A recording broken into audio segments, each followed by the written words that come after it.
This is a new series I'm just starting. I'll pretty much just post a new episode after enough cool speedrunning stuff happens, or maybe around every month if it's been dry.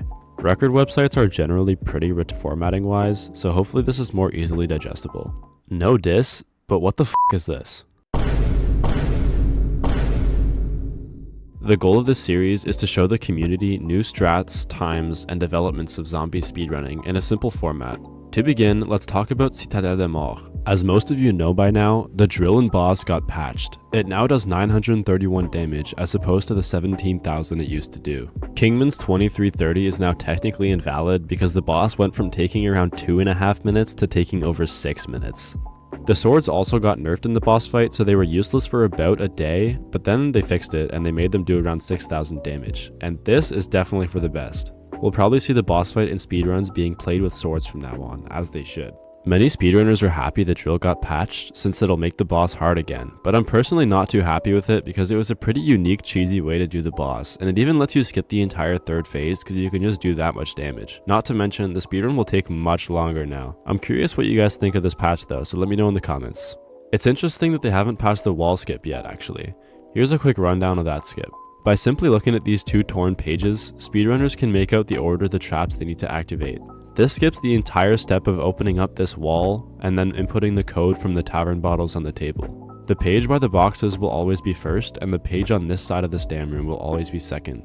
The trap in stam room will always be last in the order. This means that the player will know that whatever is left is third and won't even need to look at the last two pages. As of now, Smart Guy got a 2743 on December 13th, right after the swords got good again, and Scrappy got a 2709 on December 14th, about an hour ago as of recording. That's technically the world record, but I'm sure we'll see a better time happen soon. Just a quick update while I'm editing, Smart Guy actually got a 2704, and Scrappy now has a 2624 as well, I think, so pretty good runs. Something interesting I found when I watched his run is that the Lion Sword regenerates armor every hit when the ability's ready.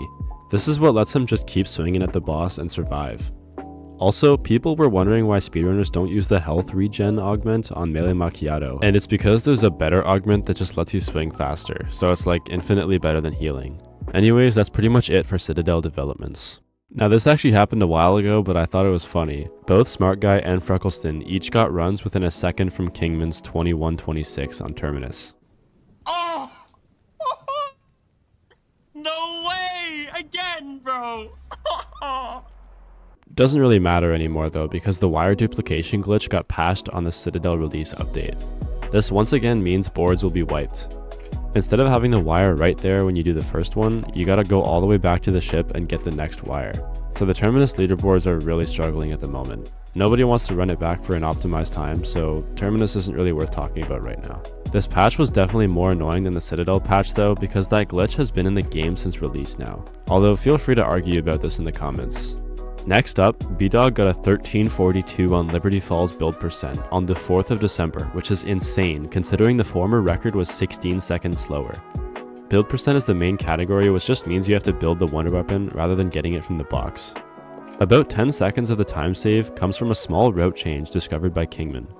Instead of completing all 3 projectors before activating the second LTG, you can activate the second LTG after finishing only the first 2.